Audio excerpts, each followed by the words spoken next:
Board exam के बाद आपके पास समय मिलेगा, इसको लपेट लेना, चाप देना, मैं फिर से पढ़ा दूंगा, ठीक है, मेरे ऊपर छोड़ दो। आइए, जब आपने वर्ग आव्यूह को जान गया तो एक और है विकर्ण आव्यूह। क्या है? विकर्ण। विकर्ण का मान है डायगोनल। डायगोनल यानी कि विकर्ण यानी कि डायगोनल मैट्रिक्स। विकर्ण आव्यूह क्या होगा?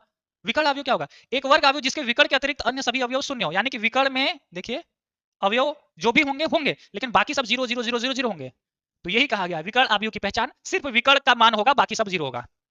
एक ऐसा आव्यूह जिसमें विकर्ण के अलावा अतिरिक्त अवयव जो भी हो, ये भी 0, ये भी 0, ये भी 0, ये भी 0, ये भी 0, यानी कि विकर्ण, और विकर्ण ऐसे लेना है ना, विकर्ण के अतिरिक्त सभी अवयव क्या हो? शून्य हो। तो विकर्ण आव्यूह लिख लेंगे। याद हो गया? समझ में आ गया? क्या गधा कहीं का, बाप का पैसा डुबाएगा क्या जी तू लोग? सर मैंने और मेरे भैया ने आपका बैच ले लिया है और मैंने भी आपका गलती से बैच ले लिया है, तो आके बैच का पैसा रिफंड कर दीजिए। अरे बाप रे, दोनों लोग पढ़ रहे हो तो बताओ, तो बड़ा खेला कर दिया तुम लोगों ने। चलिए कुछ ना कुछ सोल्यूशन होगा, है ना, बात करिएगा, जरूर होगा। आइए अगला अवयव सीखते हैं। तो स्क्वायर और डायगोनल मैट्रिक्स दोनों सीख लिया आपने। एक और सिखाता हूं, अदिश। अदिश बोले तो स्केलर मैट्रिक्स। स्केलर मैट्रिक्स क्या होता है? एक विकर्ण आव्यूह जिसके विकर्ण के सभी अवयव समान हो, जैसे यहाँ पे 5 है तो यहाँ पे भी 5 हो, यहाँ के है तो के हो, है ना। एक आव्यूह ऐसा हो जिसके विकर्ण के सभी अवयव क्या हो? एक समान हो। जैसे यहाँ पे अगर 5 है, 0 0 0 5 0 0 0 5, यानी कि विकर्ण के सभी अवयव क्या हो? एक जैसे हो। 5 है तो सभी 5 हो, 10 है तो सभी 10 है, 2 है तो सभी 2 हो, के हो तो सभी के हो। तो एक विकर्ण आव्यूह जिसके विकर्ण के सभी अवयव समान हो तो उसको क्या बोलेंगे? स्केलर। क्या बोलेंगे? स्केलर। तो स्केलर समझ में आया कि विकर्ण के जो भी अवयव होंगे एक जैसा होंगे, बाकी सब 0 होंगे, बाकी सब 0 होंगे, बाकी सब 0 होंगे।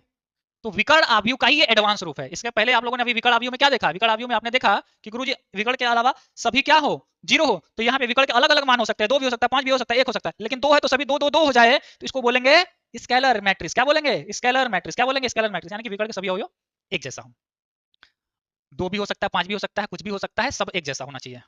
अब यहीं पे अगर 1 1 1 आ जाए, क्या आ जाए? 1 1 1 आ जाए, जैसे कि यहाँ पे 1 1 1 आ जाए, अगर 1 1 1 आ जाए तो इसको नया नाम देंगे। क्या बोलेंगे? 1 1 1 आ जाए तो इसको बोलते हैं, 1 मतलब इकाई यानी एक, इसको बोलते हैं इकाई मैट्रिक्स यानी यूनिट मैट्रिक्स। क्या बोलेंगे? यूनिट मैट्रिक्स या आइडेंटिटी मैट्रिक्स। इसको आई से दिखाते हैं। आई देखिए, बाकी सबको एबीसी से दिखा देना, आइडेंटिटी मैट्रिक्स को आई से दिखाना, यानी कि विकर्ण के सभी अवयव 1 1 1 हो जाए तो क्या बोलेंगे? Identity matrix. इसका मान क्या आएगा? शून्य होगा या 1 आएगा। इसको जब भी हल करेंगे इसका आंसर 1 आएगा। तो कह रहा है एक वर्ग आव्यूह जिसके मुख्य विकर्ण के सभी अवयव 1 हो तथा शेष शून्य हो, इसे आई से दर्शाया जाता है। इसे आव्यूह की दुनिया में संख्या 1 के रूप में सोचा, यानी इसका मान हमेशा 1 आएगा। ये भी है। तो जब हमें 1 से तुलना करना होता है ना, तो यही मैट्रिक्स से तुलना कर देते हैं। तो बताइए, बहुत अच्छा, ये सबसे ज्यादा इज्जत अभी तक में इसको देना।